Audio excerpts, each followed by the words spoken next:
welcome to Behind the Build. Thank you. Thanks for having me. I have with me today someone who I've now known for a couple of years. We have exchanged phone calls, we've exchanged emails, we've almost worked on projects together. Yep. I have today with me Shirley Meisels of M House Inc. How are you? I'm good.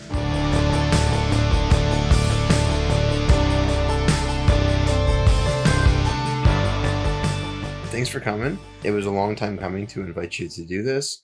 I'm glad that we have finally connected on having a day that works within our schedules. Yeah. For those of you unaware, Shirley runs an interior design practice in Toronto. She supports projects in the surrounding area, and I personally love her work. Thank you. I have been excited about having you on here.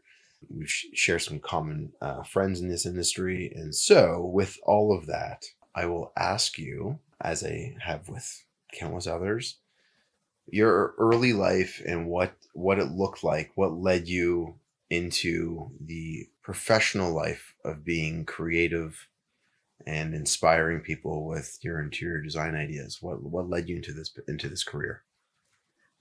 Okay. Well, this is actually my second career. Okay. I started off as a wardrobe stylist. So I went to school for fashion design. Okay. This was in college, university? Yeah. Okay, so let's go before that. Let's go to grade school. Were you doodling, or what kind of kid were you? Always. I was always creating something. It was macrame, crochet, painting, drawing, clay, woodworking, like everything I could get my hands on. Always, constantly. And I knew that I would always do something creative. I knew at a very young age, I decided that I was going to be a fashion designer. And how old were you when you were determining that? Like 3. I have drawings. I have my fashion design drawings from like 3-4 years old. Come on. Yeah. One of the things you're going to hear Shirley talk about is when you're involved in every detail of a project, when you're touching every part of the house, that you start to see things others might miss. And stairs are one of those things. They're not just a way to get from A to B. They're sculptural. They're functional. And when done well, they shape how a home flows and feels. That's why we work with Berman Stairs. Berman isn't your average stair company. They collaborate early. They work directly from architectural and interior intent. And they treat stair design with the precision of cabinetry. Whether it's open tread, steel spine, solid wood, or glass rails, they get the tolerances right because stairs are a part of your interior, not just a structural element. And if you've ever tried to retrofit a handrail around millwork or drywall without a clear plan, you know exactly how wrong it can go. We trust Berman Stairs because they've helped us get it right time and again. Just like Shirley will say, it's about getting the details right the first time. If you want to learn more about Berman or want to get connected, feel free to email me. It's Jonathan, JONATHAN, waldenhomes.ca, and I'm happy to connect you. I'm putting you on the spot and asking you this question while we're recording this, but like, if you still have any of those, can we use one of them on the Instagram stories when this comes out to highlight like what you were drawing when you were 3? Sure. Yes. Just take a picture and send it to me. We'll put it up on Absolutely. Okay, I mean, they were pretty advanced for a 3-year-old, I have to say. But I believe it. If at 3 you already knew what you were interested in. I was like, that's it. This is, and also I had, Cher and Bob Mackie as inspiration. So, Yeah. Couldn't resist a sparkle. Okay, so and like was this something that like your parents helped you pursue, or something that they did, or like what did that look like? My parents. Oh, yeah. It was the 70s and 80s. I raised myself. What are you talking about? My parents encouraged. I had to be home for dinner. That was it. The sun goes down. That was it. There was no. No. I'm just asking. I don't know. I've had some people where the father or mother was a designer or an architect, and Oh, no. I grew up in a house where the art was hung too high, and my father cobbled together planters out of sheet plastic. No, no, no, no. There was no, it was not, it was clean and neat and nice, but it was not, there was no style. So maybe that's what led you into this. Indirectly. I gotta get away from all this. There's gotta be a better way. Okay. All right. So now I have a clear indication of what it looked like as a child. Yeah, yeah. So when you told your parents that you're interested in doing this, did they say anything at the time? They could never quite wrap their heads around it. Even after my success, they couldn't quite get it. So when you were in high school, were you taking courses at that point that were leading you down the path of? Yep. So what did some of that look like? What courses? Any art course I could get my hands on, photography. They had, actually, my school even offered fashion design courses. Okay. So I had a portfolio to present. Yep. At the time, the school was called Ryerson. Yep. Which is where I went. And now TMU. Now TMU. And I loved the design. I was not so great with the execution. Like the pattern making and the sewing and all of that. I mean, I did well. I excelled, but it wasn't something that came naturally to me. I had to work twice as hard as other people to produce whatever it was that they were asking us to produce. Okay. And then I remember the very last assignment that they gave us, and it was a 4-year program, and it was intense. They were like 30 hours of classes and labs and mandatory competitions. Okay. That you had to join, and it was a huge, heavy workload. And so I was ready to be done and start my life. But the last assignment we had was perspective and an interior design project. It was in our art class. Okay. And I designed this room that I swear to God I would design today. It was so cool. It was all black. I love black. And it had this deep plum, sunken, U-shaped sofa. It was just cool. And it was very minimal. And everybody else was doing nonsense, like they barfed on the page. And mine looked completely different than everybody else's. And I got it back on the very last day. I was literally cleaning out my locker and leaving school forever. And I got it back and I got an A++. And it was so easy for me. In Ryerson? Yeah. They gave a ++.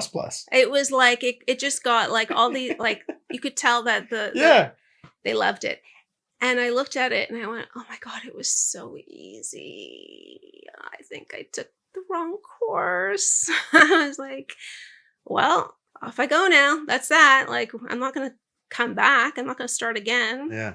And I knew at that time, I was like, I think I took the wrong course.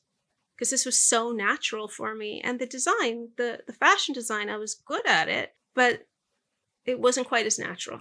Right. When Shirley talked about that interior design project, where everything just clicked, where the result felt natural and resolved, it reminded me that great design doesn't have to feel forced. It should work beautifully, function flawlessly, and last. That's the thinking behind Aquanta Pools.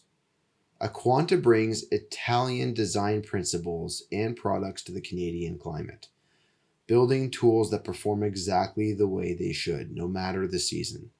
Their systems are engineered to withstand both heat and deep cold, while avoiding the common setbacks that come with unpredictable rain or snow during the installation in our climate.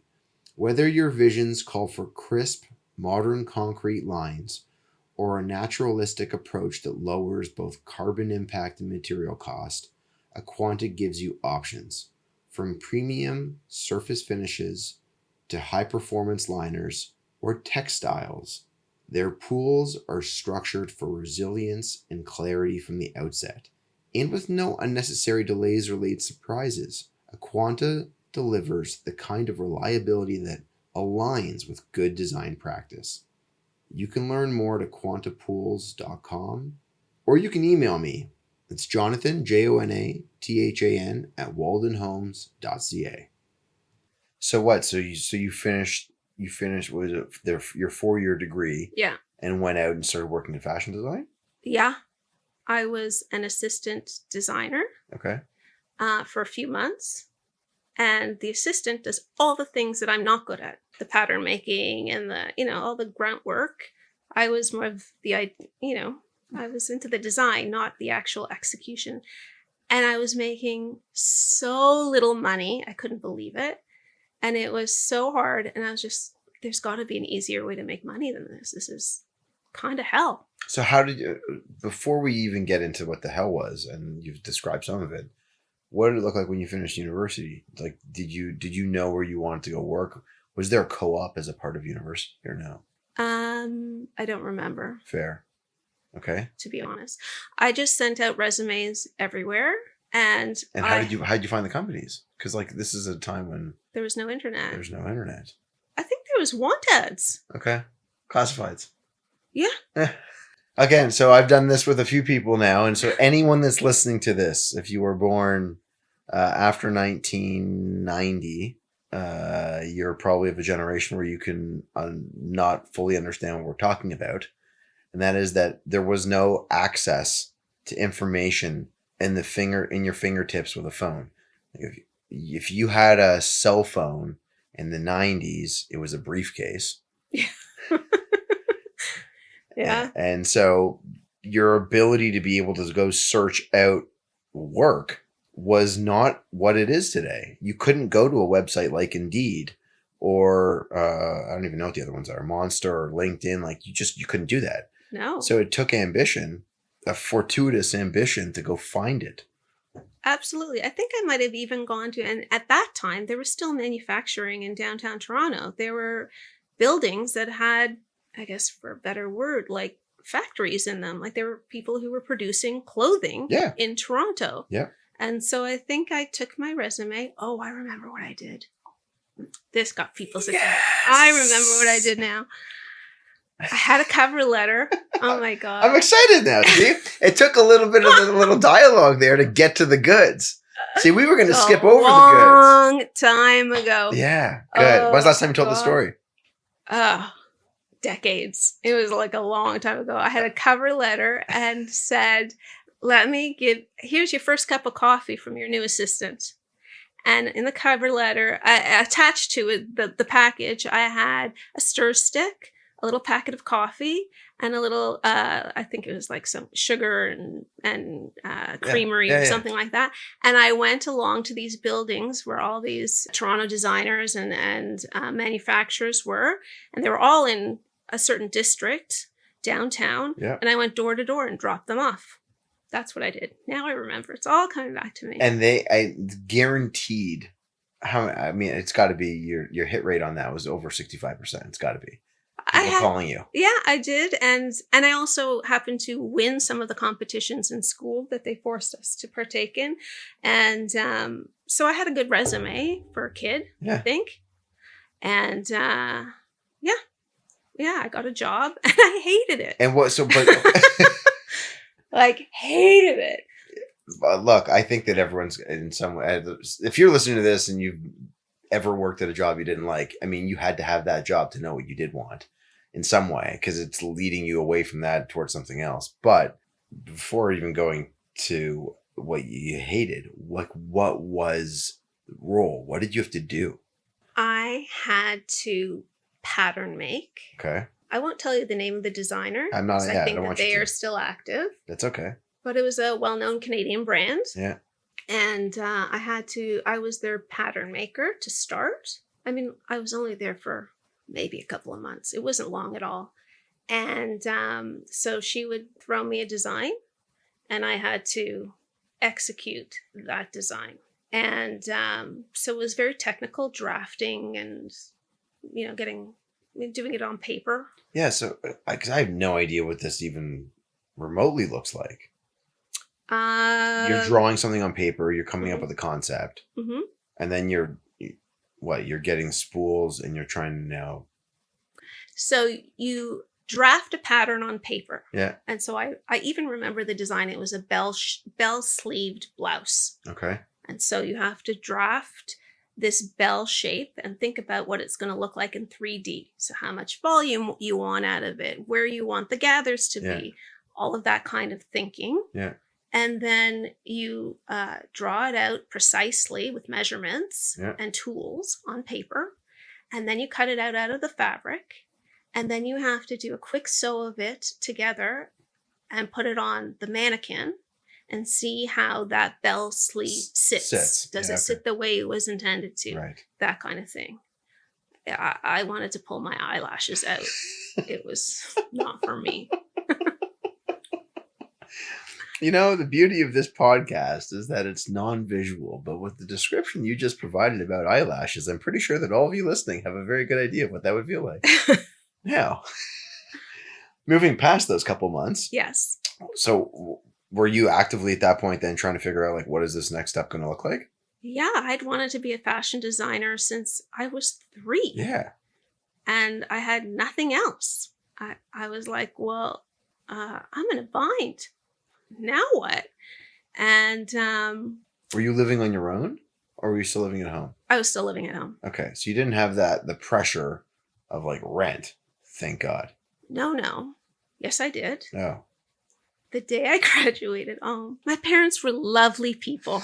I have to say, like, they were the best, but they were just strict and old school. Yeah. And the day I still had my cap and gown on, and I have to tell you, I was blessed. They paid for every pencil, every TTC fare, anything I needed or wanted. There was never a question. Up until the point of graduation.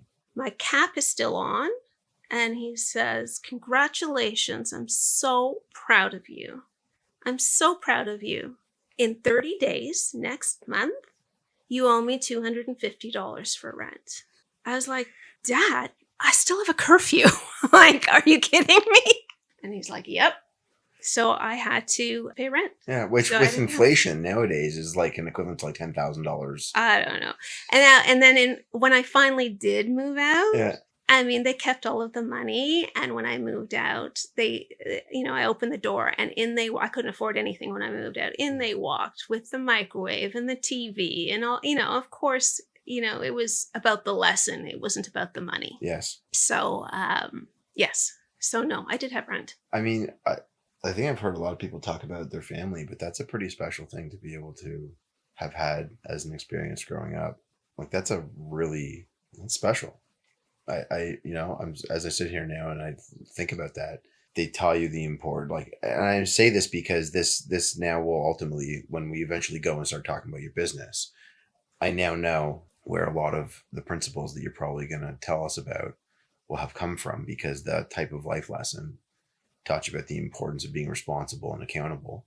They were exceptional parents. Yeah. Yeah. They weren't easy. It wasn't the same as life isn't. Yeah. Other people's experiences, but I think ultimately it was very empowering. Yeah. Yeah. They set me up. Yeah. They set me up for success. Yep. All right. Well, now that I'm touched on that. Are you all teary? I mean, look, it makes me, can I share? Of course. So not long ago, you told me that you had lost your father. Yes. Okay. And I've also lost my father.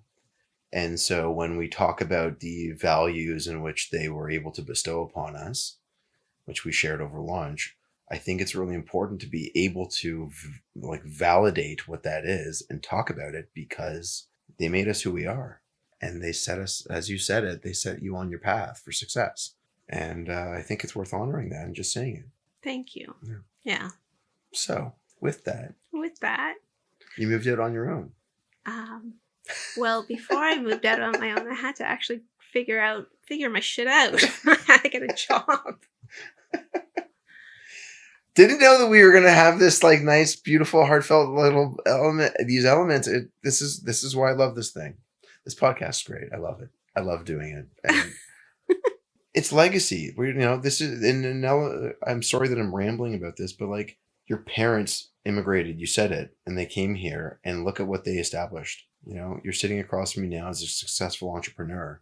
Mm-hmm. You are the legacy of that. Mm-hmm. Mm-hmm. And that's what hopefully this podcast allows for, is legacy for what you create and what you've done for your practice. So that's why I say I love it. I love it. Sorry. Go ahead. Beautiful, man. You're sitting in your car right now listening to this. Be like, all right, let's get on with it. Let's talk. Let's talk about the business.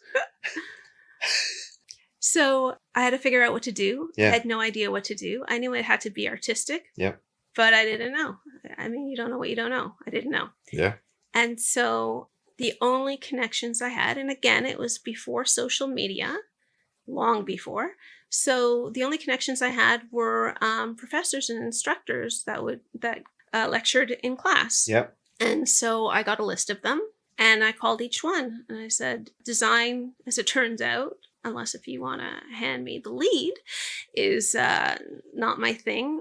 Are there any other opportunities? And I happened to call, one of the professors was at the time the editor for Flair magazine, which I don't think is any longer, but it was a fashion magazine. I remember it. Yeah. Very clear. Very clearly. Flair magazine. And I thought, well, I'm pretty strong artistically. Yeah. And then maybe I can become like an illustrator or like some kind of something for our magazine. I didn't even know what, because I didn't know what was out there.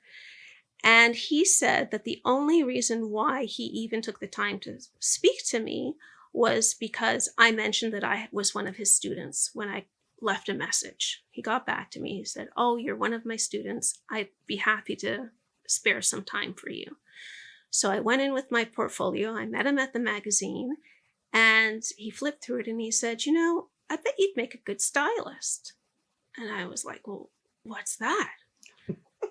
It was before the days of celebrity style. Like, nobody knew what a stylist was back then. Now everybody and their aunt is a stylist, and everybody knows who the stylist is. But back then it was way more obscure. Okay.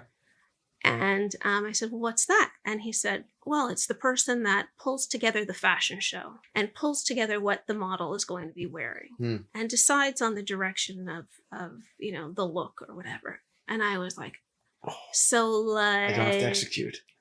You get paid to like shop?" And he's like, "Well, kinda, yeah." I was like, "Sign me up. I'm in." What do you need, a quart of blood? Take my firstborn. And so he said, "Well, I happen to know of a stylist who's looking for an assistant. Here's the number." So I called, and it all happened within months of finishing school. And all of this was right time, right place, right timing. It wouldn't have happened 20 years later. Yep. And so I started assisting this stylist. I think, honestly, he hired me because I had a car, but I could drive him around, but that's okay. And so we started going to showrooms, and I started to figure out the lay of the land and meet photographers. And after about a month of doing that, I was very fast. I was wily. I was a little critter.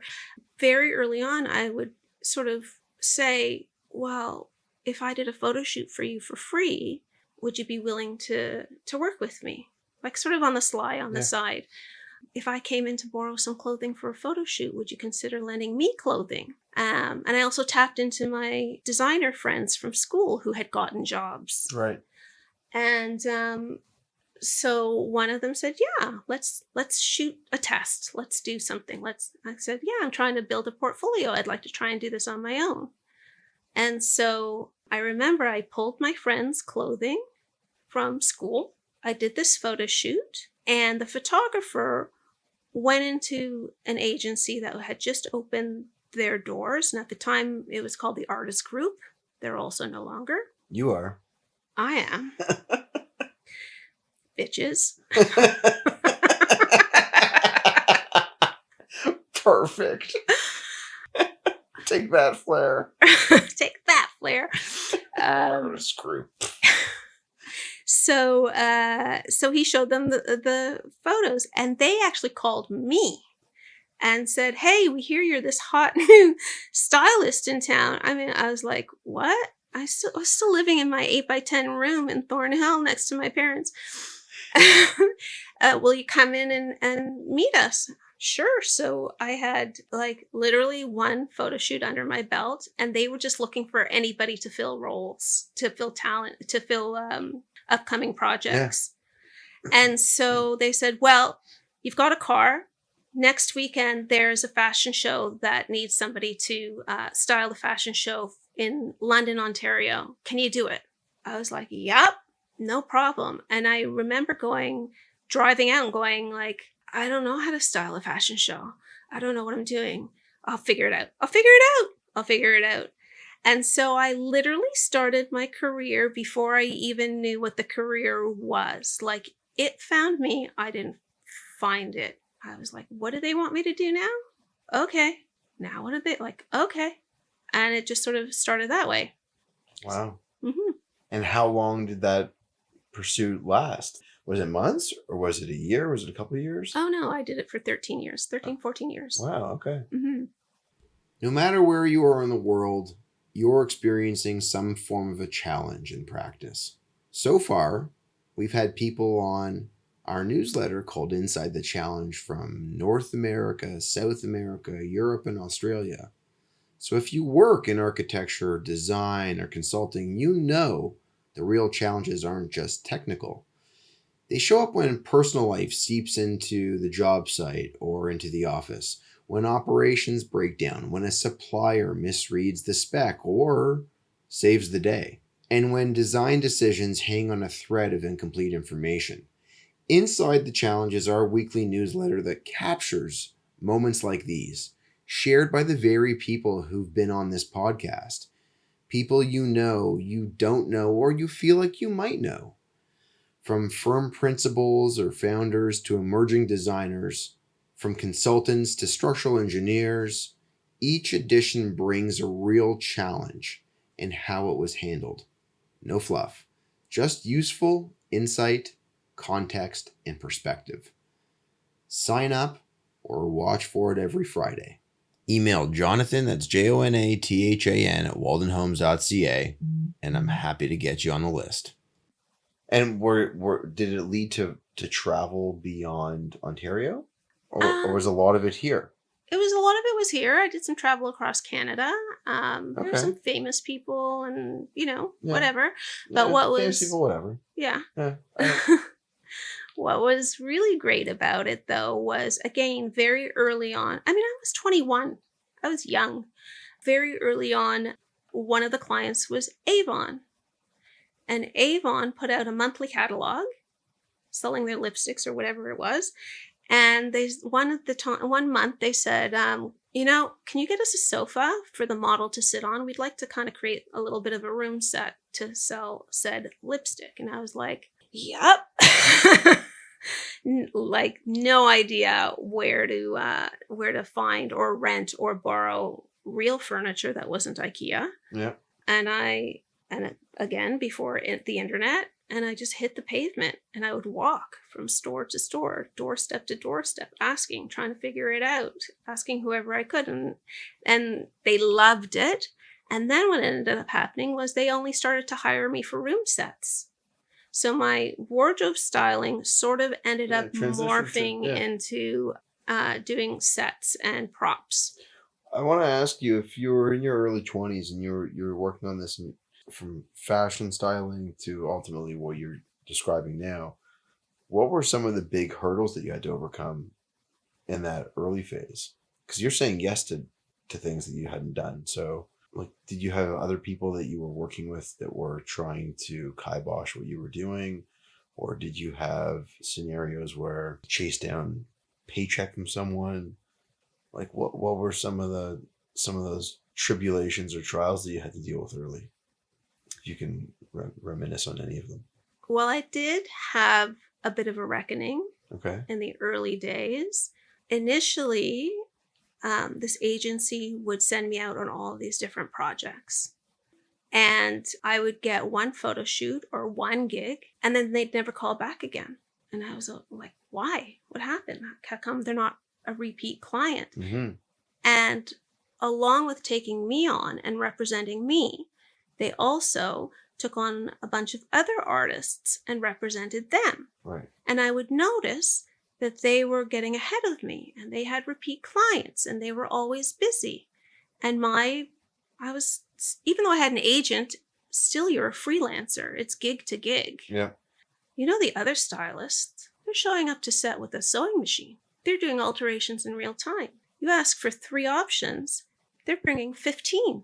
there, and he started telling me all the things that other people are doing, and suggested that I put out that they send out promos, and they did all of this extra that I wasn't. I didn't realize I was just sort of, in school. I just showed up and I did well. I didn't really have to try that hard. And I kind of carried that through. I was just showing up, doing what was asked of me, and thinking I was pretty great. People should love me. And then I realized that out in the real world, you have to blow people away to get noticed. And I was like, right, I got it. And then after that, I just put what's the saying? Pedal to the metal. Yeah, sure. Yeah. I just gave everything 110%. Yeah. And I still, to this day, think about that. I think that that's an important part of this. I was just describing this with someone else and saying, the challenge with access that you have nowadays comparatively to what it would have been like in, anytime called 2004. Mm-hmm. It was the early 90s, yeah. Right? Yeah. But 90s, 80s, 70s, if you were coming up at any point during that time, you had to work in a different way than you do now just to find out about the opportunity. Right. Because it was the opportunity that you were working towards. Now there's you can find the opportunities anywhere. You could be an influencer. You could do something on TikTok and Instagram, or I don't even know what other social medias exist because I'm now removed. But yeah, there's so many different ways. And so what I find so interesting about it is that you have to be malleable and interested in what you're doing to be able to move through it, and find your path, and find the people that are going to give you that little tidbit of information to be more successful. So, and act on it. And act on it. Yeah. Yeah. So, at what stage do you realize that what you had been doing is not entirely for you, and that it's time to move past that and look towards something different? It was the stage when I was a very successful stylist, Okay. Working in film, TV, magazines, and I was pregnant with my daughter, and realized, and my husband at the time was also in that world. So we both had crazy hours. You can get on a shoot and it would be 20 hours. You had to be on set at 4 a.m. to catch the sunrise. It was just, and you never knew when the day would end, when the day would start. And I realized there's no way I'm going to be able to do this with a baby. One of us is going to have to give something up. And at the time, we had our first house together, and it had been shot for Style at Home magazine. And I was working for Style at Home magazine, freelance, doing some of their styling and whatever. So they shot the house, and people loved it. And people started to ask me, oh, is that something that you would consider doing for me? And I was like, sure, why not? Let's figure it out. And so I quit cold turkey styling. I was like, I'm done. And how old was your daughter? She wasn't born yet. I think I was 7 months pregnant was my last styling job. Wow. And I took a few months off and then started working for free again on private projects, decor projects. And what a monumental shift. Well, I had to do something to be able to raise my daughter. I know. Yeah. Yeah. Okay. Yeah. And I just imagined that with private clients, real people, I'd have more control. I was wrong, but I'd have more control over how much I would work and what days I would work. I could work from 11 to 3 every day or whatever it was, which of course you have none of that in the advertising world. So the deadlines were insane. And so I started off small and did a couple of jobs for free. And then they told one person, they told 2 people, and that's how it happened. That's how it happened. Word of mouth just sort of started to spread. And I was lucky that one of my very early clients, who was amazing, knew everybody. And she spread the word, and people started hiring me like crazy. What were some of those basic, you were talking about those decorating, like what were some of the basic projects that you started out with that led their way towards something more substantial? Well, in those days, I took anything and everything. Yeah. So, like built-ins, Okay. some small built-ins, fireplace, like elevations and redecorating, that kind of thing. Like not whole house renos or certainly not new builds or anything like that. But it was drawn out on graph paper and like really basic stuff. And how did you learn to do that? I figured it out. I didn't. I just pretended. I kind of pretended. And I pretended that it was a propping job. And so I would show options to the client the way I would show a photographer or a director an option. Okay. And manage the budgets the same way that I did in my previous career. The only difference was this shit wasn't going to be struck down in a week. It wasn't fake. It actually had to work.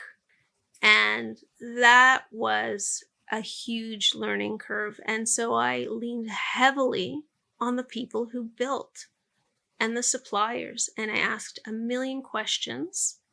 And when I wasn't working, I was reading. And when I wasn't working or reading, I was driving. Again, back then it was still before the internet. I was driving door to door. Oh, that's a cute shop. What do they have? I dove fully in. I lived it. I breathed it. All I cared about was design and my daughter at the time. Wow. You know, listening to Shirley describe how she built her practice, learning by doing, collaborating closely with trades, and asking a million questions, it reminds me of why relationships with suppliers matters so much in this business. For Shirley, Kaplan's Appliances had been that kind of partner.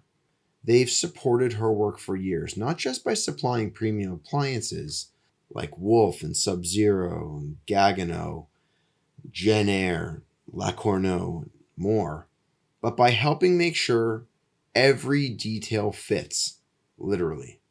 Because in custom residential design, appliances are one of the first things you lock in. You need exact specs early, so your mill worker knows what they're building around. There's no margin for error, and Kaplan's knows how to deliver at that level. They're also adaptable. When construction timelines shift, when site conditions evolve, when questions come up, Kaplan's stays with you. Their client-based approach, attention to detail, and deep product knowledge make them more than a showroom. They're part of the team. That's why Shirley trusts them. That's why we at Walden Homes trust them. And if you're designing or building at a high level, you'll want the same confidence too. If you want to learn more about Kaplan's Appliances, feel free to email me. It's Jonathan, Jonathan, at waldenhomes.ca, and I'll connect you with one of their specialists. You talk to different people, and you know the shift that you describe, that you experience, and you know the career that you've now been in for how many years have you been running your practice now? 20. So in 20 years at this one practice, and you said 13, right? That's a big transition at that stage. And to not know exactly what it was going to be, but to go take the risk at just diving into it full on, it's pretty amazing. And going and figuring it out. And just literally, as you said, fake it. Like just fake it and figure it out. I hate the word. I hate the phrase, but fake it till you make it. I love that phrase. I love it. It's so overused. And so many people say it. But it's so true. It is true. I know. It is true. Because then you become it. Yeah. And I faked it. And I had imposter syndrome for a long time. And I heard Sam Sachs say the same thing on her interview. And I had that for a long time, probably maybe even up until about halfway through my career. And then the projects, of course, grew. And I started to work with, more established architects and builders and clients with more money. And the expectations grew along with that. And at first I was really overwhelmed and thought like, oh my God, they're going to see right through me. And everybody knows so much more than me. And oh my God, oh. Then I realized that I was catching their mistakes. Everybody makes mistakes, but I was seeing things that they weren't. And then it occurred to me, you know what? I actually do know what I'm talking about. And I have a lot of value. And it was then that I really came into my own and started to own the projects in a way that I didn't before. What were some of those projects like? We kind of touched on it a little bit, but bath. I assume some bathrooms and some kitchens here and there. Mm-hmm. What was the first major project? What was it? Was it a reno or was it a new build? And how did you tackle it at that point? Now having been in it for a little bit. My first projects were all smaller renovations. Okay. So a kitchen or bathrooms and a lot of kids' rooms and that kind of thing. And then I got divorced. And so I moved and renovated a house for myself. So I was my own guinea pig. I had an architect. Which is hard. Now you're going through what you put your clients through. It was amazing. I learned so much. Yeah. I learned so much. So yeah, that was a big one. And at the same time, I remember I got a client who did a major renovation on their home. And so, actually two.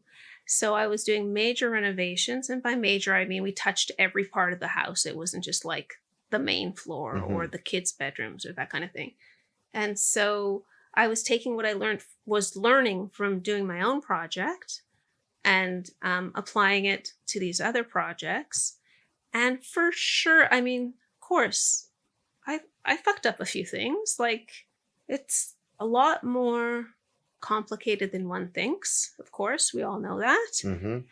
It looks so easy, and then you get into it and you're like, oh shit, that drawer's hitting the door jamb. Who'd have thunk? Well, so you learn a couple of hard lessons along the way that you have to pay for. And that was it. So, and I was also lucky that I had my connections to magazines from my previous career. So my projects were getting published. Yeah. And I was getting out there. And so where I didn't have the advantage of social media to launch my career, back then you didn't even put a sign out. In the very beginning, interior designers were truly a luxury. Not that we're not a luxury now, we certainly are. But now just about everybody, if they don't have an interior designer, they're certainly reaching out for a consultation. So back then, it was before social media, and not everybody had a designer, and the pool of clients was much smaller. Now everybody's got a designer, or if they don't have a designer, they're certainly reaching out for consultations. It's much more commonplace now than it was then. And so what took me 10 years to build, now with social media, probably you can do it in 2 years. Right. Yeah. It's definitely changed. It's changed a lot. Yeah. So the projects they just grew. You break into a certain group of people or a neighborhood and the neighbors talk or their relatives or whatever and friends, and they pass your name along. So at this stage, do you feel like you have a preference between a renovation versus a new build, or is it more so based on the people that are involved? The people that are involved. I feel like it was a leading question. Yeah. But it's true. But right? I was recently asked that by a client. She's just doing a main floor reno and it's a tight budget. She was a little embarrassed and shy, and I know this isn't your normal, scope of work, and I said it has nothing to do with that. It has to do with my connection to you, to the client. If I feel good about the project, how close it is to my office. I'm not kidding. I don't want to spend an hour in traffic every day going to a site visit. Yep. So, yeah. Depends on the people. So what does the practice look like now? Been around for 20 years.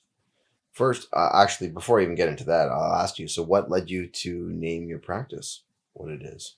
Well, my last name's Meisels. Mm-hmm. So M House. I don't know. Okay. Seemed to work. roll off the tongue. Yeah. Okay.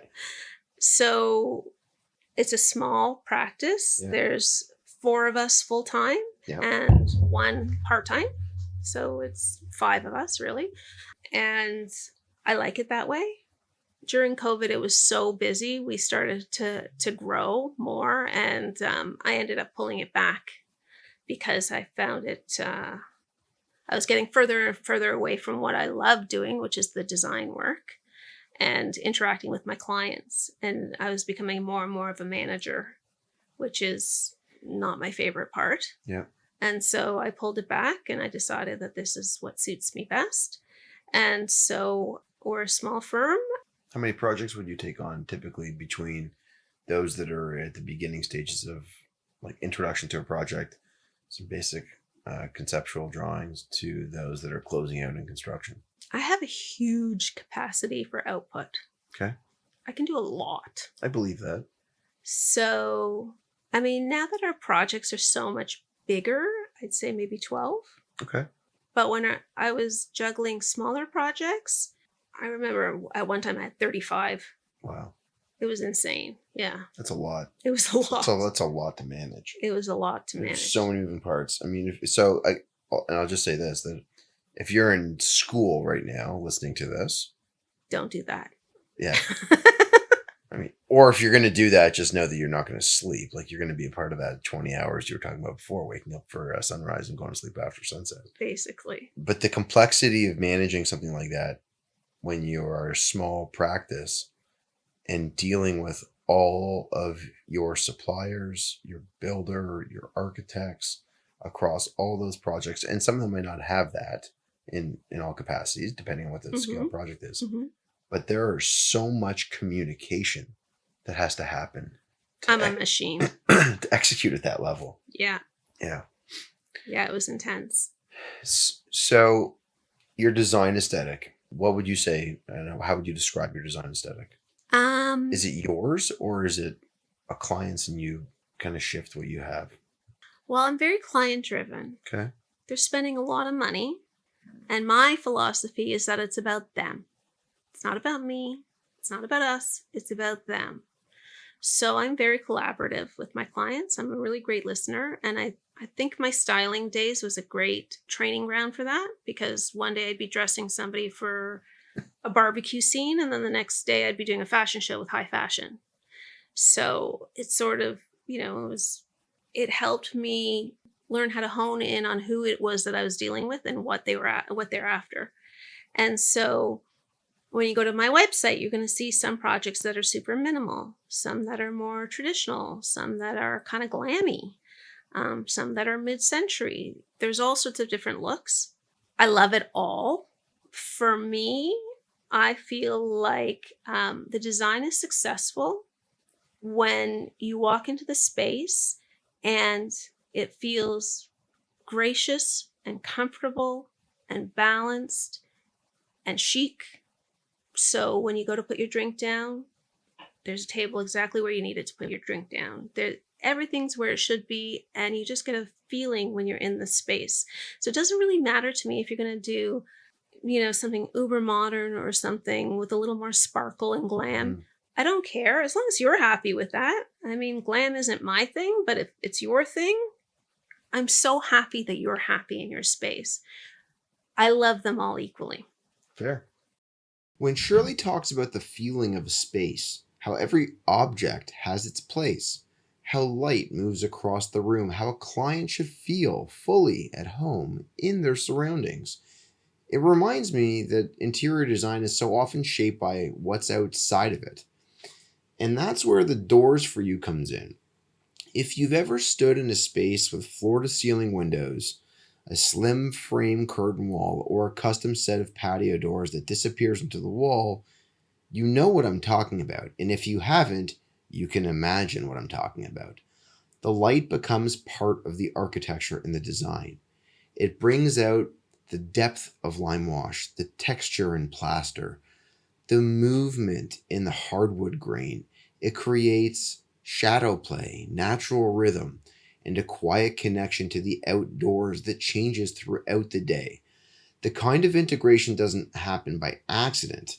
It takes collaboration, precision, and a team that understands how glass, structure, and aesthetics come together. That's why we work with the Doors for You. They've been our go-to for years now on projects where natural light and clean detailing matter. Whether it's a modern cottage or a Toronto infill, they help turn architectural and design-driven vision into a built experience. If you want to learn more, I'm happy to connect you with Martin. My email address is Jonathan, that's Jonathan at waldenhomes.ca. I can set you up to get some samples, get some specs, or get you into the shop for a visit. I say that because like people will ask us at Walden like the same kind of question, like what do you like to build? They don't have a preference. We'll build whatever you want to build. Yeah. As long as it's a good project. Yeah. with good people. Yeah, you want to be involved in something that is comfortable, makes you happy, but ultimately you want your clients to be happy. Yeah. They're the ones paying the bills. Yeah. So tell me, what does your professional career look like at this stage of career? So you have a good amount of projects that are in front of you. You've got a long-standing reputation with clientele. Mm-hmm. So the health of the business is already there. Mm-hmm. That's not changing. What is changing for you? What are you looking to take on that's new and exciting? Well, I'm super excited and very proud. I've recently launched W House Inc. Taken the M and flipped it to W House, which stands for wisdom. And taking from my own experiences, doing this all by myself. I never had a mentor. I never had anybody to ask questions. I didn't have the internet. Yep. I kind of slogged it out old school, and it was very lonely and isolating, overwhelming, scary at times. And I made mistakes. And there's so much you need to know that you don't even realize you need to know. It's not intuitive. Some of the things that you need to plan ahead for is not necessarily intuitive. Like, of course, I should have thought of that. No, I'm still learning new things on every project. Every project is a prototype. It's the first time you're doing it like this. Yep. And so I'm working with young designers, sharing what I've learned with them through an online platform, W House Inc. And I share all of my goodies, tips, and tricks. And I'm really excited to help people catapult their careers and in a way that they feel more empowered, more confident, and will get them the success. I'm really excited to support people, new designers, get to where they want to be. Reach their potential. Faster. Yeah. Yeah. I think it's a pretty cool endeavor. And it's also like, it's one of the reasons why I wanted to do this was because it's such a lonely business when you're managing your business. When you've got your head down, you don't feel connected to what other people are going through and how to get there. Yeah, I remember thinking like, am I the only person that, this is happening to? Or, in the early days no, let's be honest. Even to this day, I have clients sometimes push back on ideas. And, in the early days, that was intimidating. It's not anymore to me. Now I can manage that very easily and it doesn't ruffle me at all. Mm-hmm. But it took me a long time to figure out how to massage that type of interaction. And, that's the kind of thing that I want to share. This is how you talk to people. Mm-hmm. This is how you build relationships. It's a relationship-based business, I think. Your suppliers, your builders, your clients. This is how you treat people. This is how you get what you want. You were telling me, sorry that I cut you off, but no. I wanted you to draw on that story you told me over lunch, which was about when you go to site and what that's like and how you're interacting with people. When I go to site, I'm friendly and respectful to everybody. I ask questions. I'll throw out a joke or two. I interact. I don't treat anybody like they're less than. We're all there for the same thing, and that is to build an amazing home or space that our clients are going to live in and love for many years to come. And, sometimes I'll get trades or contractors or builders who will push back on an idea and tell me why we can't do it this way. And I'm, okay, tell me, teach me why. What are the issues with this particular concept and how can we solve it? I'm collaborative. So when I'm on the job site, I try to be respectful, make eye contact, say hello, chat with the trades, chat with the builders, ask their opinion. We collaborate. Very respectful. An easy giveaway is call people back. Yeah. It's such an easy Yeah. way to not disappoint people and to not stress people out. And I'm always shocked and amazed at how many builders say to me, it's so refreshing to work with you. It's such a pleasure because you actually respond. Like, what are you talking about? Oh, it can take days for people to respond. Like, are you kidding? Well, I sent you an email. I sent you an email at the end of the day, I think on Friday, and you responded like midday on the Saturday on the weekend. I was like, oh, well, that's nice. It's nice to get that information. Thank you. To that exact point.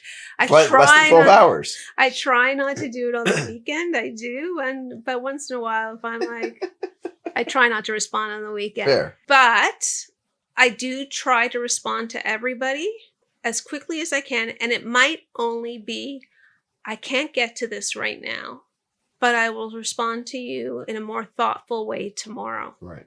Yeah. That's all people need to calm them down. 100% it is. Yeah. We have that internal policy where if we get something, we just respond to it saying it received. Thank you. Yep. Get back to you. Yep. And I'll also ask, particularly my builders, is this something that you need an immediate answer on? Because if it is, then I'll, shift things around. But if it's because sometimes people just throw out their questions and you think that you have to drop everything and get to it right away, but that may not be the case. Yep. And sometimes people just want to get their questions off of their plate. Correct. And get it out to you, but really they don't need the answer for a week. So I'll ask, is this something that you need to hear from me about right away? If not, then I will get back to you in a couple of days. I have something to add to that. So if you're listening to this and you send out emails to people, one of the benefits that you can add for yourself to reduce the net requirements for follow-up is to put the timeline into the email for what is required. Yes. Put the timeline in. If we can get a response to this by this date, that would be very helpful. This is not a 911, but here is when the deadline we need the information is. Is it okay with you if I follow up in a couple of days if I don't hear back from you? And those basics in the email set up the tone for what that information is going to look like, that communication is going to look like. And it just simplifies everything. Oh, I wish everybody did that, because initially, the first time you see, a question, you're like, oh my God, are they already on? They're already on plumbing? They're already there? I wasn't expecting that for a couple of weeks. Oh, I mean, that kind of thing. Oh, so that's a whole other story. Yeah. So, just being, I think that those are basic human skills. I don't even think that they're business skills, but responding respectfully and treating people the way you'd like to be treated is sort of fundamental, I think. Yeah. I want to ask you, so outside of your business, what do you like to do for yourself? How do you decompress when you are not responding to emails on the weekend? Well, I work out. Okay. I got into Pilates. Is this an early morning thing or is this a day thing? Is this an evening thing? It's a weekday thing, I will sneak away for an hour. Yep. And a weekend thing. Okay. Yep. And now I've switched from Pilates to gravity. Have you ever done that? I've not, no. Oh, it's really great. I'm Okay. really into that. And we spend a lot of time with friends and family and entertain and all that kind of good stuff. Mm-hmm. And I have well, she's not a puppy anymore. She's almost 3, but we have a new dog that's the apple of my eye. And I'm not a dog person at all. Like health. You weren't. I was not. And now I'm like, I'm the crazy dog person that talks about their baby all the time. And yeah, I wear black all the time and I run downstairs. She sheds and she's white. And I'm the one that's on the floor rolling in and going, give mommy the kisses, give mommy kisses. Come on, baby. Yeah. So really into What kind of dog? She's a King Charles Cavalier Spaniel. Okay. Mm-hmm. Penny. Yeah. She's on our website. So to that point, I will say that if you are interested, you can find Behind the Build on Instagram. It's a blue little logo with some white writing and a microphone. I suggest it because I will be highlighting Shirley's beautiful work over the course of this week.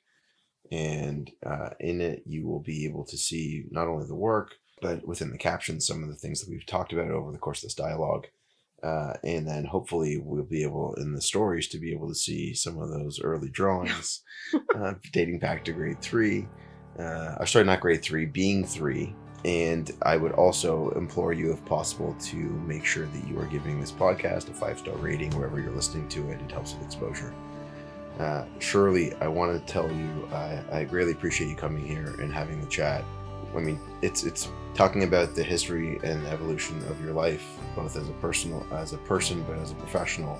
It has been enlightening. I definitely learned things about you that I never knew. And I appreciate you being as open with the dialogue as you have been. So thank you for being a participant in this. Well, thank you for having me. It was a lot of fun. Likewise.